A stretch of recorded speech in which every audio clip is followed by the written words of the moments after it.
જય સ્વામિનારાયણ. અમે છીએ અત્યારે દુબઈના દરિયાની અંદર. પાછળ તમને દરિયો દેખાતો હશે. યોટ ઉપર છીએ અમે, જેને આપણે ક્રૂઝ પણ કહી શકીએ છીએ. સમુદ્રના કાંઠે કાંઠે જઈ અને એની ફેમસ બિલ્ડિંગો અને અનેક ફેમસ જે સ્થાનો છે એ તમને દેખાડવાનો પ્રયાસ કરીશું. આપણા હરિભગતની જે આ ક્રૂઝ છે, બોટ છે, અને જેની ઉપર અમે હાલ સંતો આવ્યા છીએ. તો દરિયો કંઈક આવો દેખાય છે, જુઓ. સાંજ સવાનો સમય છે. અનેક આવી બોટો બધી અહીંયા તરતી તમને દેખાશે. અને દરિયાના કાંઠા પર જ મોટી મોટી બહુમાળી ઇમારતો, હોટેલો હશે. સમુદ્રમાંથી દુબઈ કંઈક આવું લાગે છે, એ જોવાનો આપણે પ્રયાસ કરીશું. Look at this. અમે બેઠા છીએ એક લક્ઝરી યોટમાં, એટલે કે ક્રૂઝ આપણે જેને કહેતા હોઈએ. અને અમારી સામે છે દુબઈનો આ અનંત સમુદ્ર, જેનો ક્યાંય પણ એન્ડ નથી. આ સમુદ્ર એટલો બધો શાંત છે, સ્વચ્છ છે. અને સૌથી મહત્ત્વની વાત કે અહીંયા દરિયાકાંઠે હોવા પછી પણ કોઈ પણ પ્રકારની દુર્ગંધ અહીંયા નથી આવતી. અને દરિયાનું પાણી પણ એટલું બધું ક્રિસ્ટલ ક્લિયર લાગે છે કે ન પૂછો વાત. જેને આપણે બ્લુ પાણી કહીએ ને, એ ઓરિજિનલ સમુદ્રનું પાણી, જેમાં માટી પણ ના હોય, જેની અંદર ગંદકી પણ ના હોય, કચરો તો હોય જ નહીં. અને બ્લુ પાણી એકદમ જે હોય એવું અહીંયા પાણી છે. હવે યોટ આપણે ધીમે ધીમે આગળ વધશે અને દરિયાકાંઠે વિશાળ મોટી મોટી જે હોટેલ્સ છે, મોટા મોટા બિલ્ડિંગ્સ છે, જે ઓફિસો માટે બનેલા છે. ઘણા બિલ્ડિંગો છે એ હોટેલ એટલે કે રેન્ટ ઉપર આપવા માટે બનેલા છે. પણ એને જોતાં એવું લાગે કે માણસ ધારે તો શું શું કરી શકે. જો માણસ ધારે તો કેટલો વિકાસ કરી શકે, કેટલી પ્રગતિ કરી શકે, અને કેવું કેવું વિચારી શકે. એ ખરેખર આ સમુદ્રની અંદર ગયા પછી અને યોટ ઉપર બેઠા પછી મને એવું સમજાઈ રહ્યું છે. તમને પણ આ દ્રશ્યો જોતાં કંઈક ને કંઈક એવા વિચાર તો અવશ્ય આવતા હશે. આ સમુદ્રને જોયા પછી અને આ ટેકનોલોજીને જોયા પછી તમને શું ફિલિંગ આવે છે અવશ્ય કોમેન્ટમાં લખજો. મને તો એવું લાગે છે કે આ તમામ હોટેલ્સ, બિલ્ડિંગો એ માત્ર ઇમારતો નથી.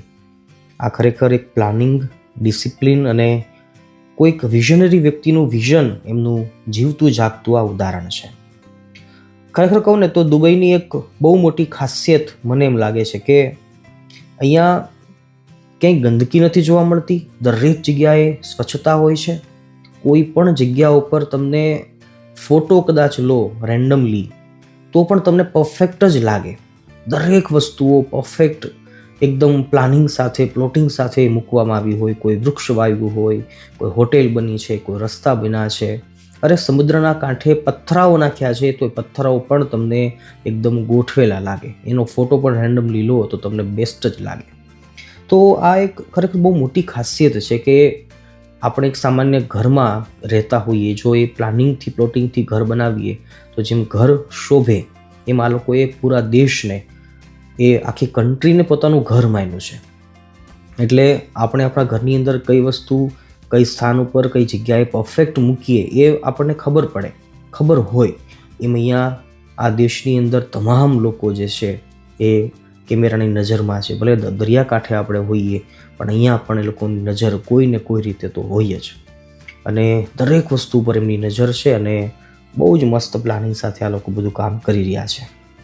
અહીંયા ભલે દરિયો છે છતાં પણ કોઈ મનમાની રીતે માછલી પણ ના પકડી શકે. મતલબ એનો જે બિઝનેસ આવે છે એની પ્લેસ એને અલગથી આપી છે કે ભાઈ તમે અમુક વિસ્તારમાં જ માછલી પકડી શકો.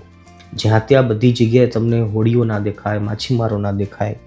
અને ખરેખર આ નેચર સાથે જે બેલેન્સ કર્યું છે એ દુબઈ આપણને ખરેખર શીખવે છે. તમે વ્લોગની અંદર જોઈ રહ્યા છો, આસપાસમાં સમુદ્ર છે, સ્કાયલાઇન છે, આ લક્ઝરી અનેક બોટ છે, યોટ છે. એમ કહેવાય કે આ બધી લાખો કરોડો રૂપિયાની યોટ હોય પણ આવા 5 થી 6 બીજા ટર્મિનલ છે. એક એક ટર્મિનલ ઉપર જ્યાં બોટ પાર્ક થતી હોય એ ટર્મિનલ ઉપર પણ નહીં તો 2,000 3,000 બોટ પડેલી હોય. તો મિનિમમ 10-12 હજાર તો બોટ હશે અહીંયા, ઓછામાં ઓછી. તો આ આટલી બધી ભવ્યતા અને દરેક દેશોએ અહીંયા જે રોકાણ કર્યું છે એ ખરેખર અનબિલિવેબલ છે. દુબઈ આપણને શીખવે છે કે લક્ઝરી લાઈફ છે ને, લક્ઝરી તમામ વસ્તુઓ એ ગંદકી કરવા માટે નથી હોતી, પણ લક્ઝરી વસ્તુઓ ત્યારે જ લક્ઝરી લાગે છે જ્યારે રિસ્પોન્સિબિલિટી છે એ આપણે લીધી હોય. મતલબ જો અહીંયા દરેક લોકો યોટમાં ફરતા હોય પણ તમને કોઈ સમુદ્રની અંદર થૂકે તો પણ ન ચાલે, થૂકે પણ નહીં, કોઈ કચરો પણ ફેંકી ના શકે, દરેક વસ્તુ ડસ્ટબિનની અંદર જ જાય અને પછી એનું રિસાયકલ થાય. તો આ એક ખરેખર આપણે ઇન્ડિયાવાળાએ શીખવા જેવી જરૂર છે.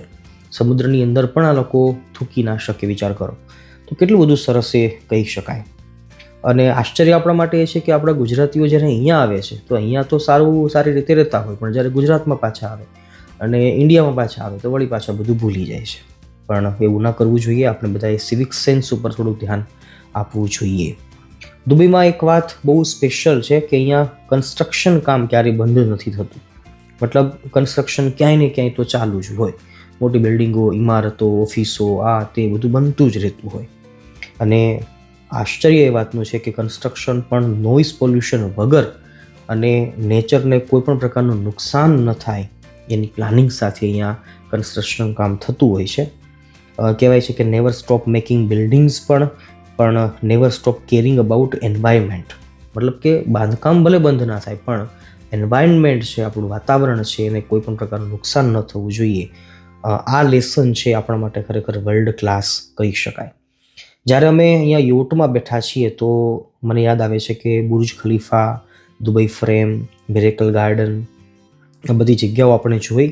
પણ આજે આપણે આ સમુદ્ર પર બેઠા બેઠા દુબઈનું રિયલ સોલ આપણે જોઈ રહ્યા છીએ. કારણ કે દુબઈની શરૂઆત છે એ સમુદ્રના કાંઠાથી જ હતી. એના જે વડવાઓ હતા, વડીલો હતા, પૂર્વજો હતા, 70, 80, 100 વર્ષ પહેલાંની વાત, તો એ બધા મચ્છીમારો હતા.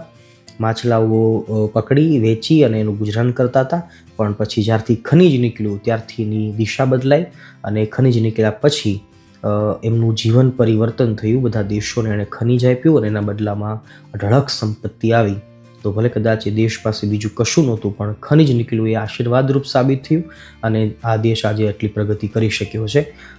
હું તમને એ કદાચ કહેતા ભૂલી ગયો, ખબર નહીં, પણ આ લોકો પાસે ખુદની પોતાની માટી નથી, આ લોકો પાસે ખુદનું પોતાનું પાણી નથી પીવાનું, આ લોકો પાસે ખુદની પોતાની કોઈ બિલ્ડિંગ મટીરિયલ નથી. મતલબ કપચી હોય સિવાય કે રેતી આ લોકો પાસે ફક્ત છે. બાકી બીજું બધું જ છે એ આ લોકો બહારથી લઈને આવતા હોય છે. બહારથી એટલે કે ઇન્ડિયા છે, પાકિસ્તાન છે, એના નેઈબર કન્ટ્રી જે કહેવાય, ઓમાન છે, અફઘાનિસ્તાન છે, તો બિલ્ડિંગ મટીરિયલ તમામ છે, લોઢું, લાકડું, આ તે બધું એ બહારથી લાવવું પડે. પણ છતાં પણ આ લોકો બહુ જ સરસ પ્રગતિ કરી રહ્યા છે કારણ કે અઢળક રૂપિયા એની પાસે છે.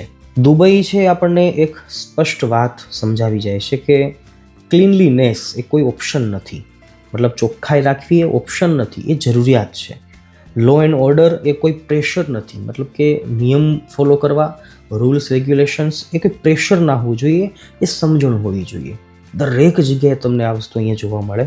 ડિસિપ્લિન છે અહીંયા ખરેખર કલ્ચર લાગે છે. મતલબ કે આપણે જેમ ભારતની અંદર નિત્ય ઉઠીને સૂર્ય નમસ્કાર કરીએ, ભગવાન સૂર્યનારાયણને આપણે પ્રણામ કરીએ, ગાય માતાને રોટલી ખવડાવીએ, જેમ આપણી પરંપરા છે, એમાં લોકો અહીંયા સ્વચ્છતાને, ડિસિપ્લિનને ખરેખર અહીંયા પરંપરા બનાવી દીધી છે, કલ્ચર બનાવી દીધું છે. અને જેના કારણે આ કન્ટ્રી છે ખરેખર 50 વર્ષ દુનિયાથી આગળ ચાલે છે. આપણે ઇન્ડિયામાં 2026 ચાલતું હશે તો વિશ્વાસ કરજો કે દુબઈની અંદર અત્યારે મિનિમમ 2060ની જિંદગી એ લોકો જીવી રહ્યા છે. તો ખરેખર સમજવા જેવું અને જાણવા જેવી વાત છે. અને એનું કારણ માત્ર એટલું છે કે અહીંયા દરેક માણસ એમ જાણે છે કે આ દેશ મારો છે, આ દેશ એ મારો પરિવાર છે, મારું ઘર છે અને એની તમામ જવાબદારી છે એ પણ મારી છે. હવે તમે વિચાર કરો કે જો આવું ડિસિપ્લિન, આવી ક્લીનલીનેસ, ચોખ્ખાઈ, સ્વચ્છતા એ આપણે આપણા દેશના દરેક બીચ, દરિયાકાંઠા, દરેક નદીઓ, દરેક શહેર, દરેક જાહેર જગ્યાઓ કે જ્યાં વધારે લોકો ફરતા હોય, આ તમામ જગ્યાએ જો આવી જાય તો ખરેખર કેટલો આનંદ થાય અને આપણો દેશ કેટલો શોભી ઉઠે. તો ખરેખર ઇન્ડિયા કેટલું સુંદર બની શકે. અને આપણે આ વાત સ્વીકારવી જ જોઈએ કે દેશ છે એ નાગરિકો દ્વારા શોભતો હોય છે, બનતો હોય છે, સચવાતો હોય છે. સરકાર એ ફક્ત ઇન્સ્ટ્રક્શન આપી શકે પણ સરકાર દ્વારા ક્યારેય પણ દેશનું સંપૂર્ણ સંચાલન નથી થતું.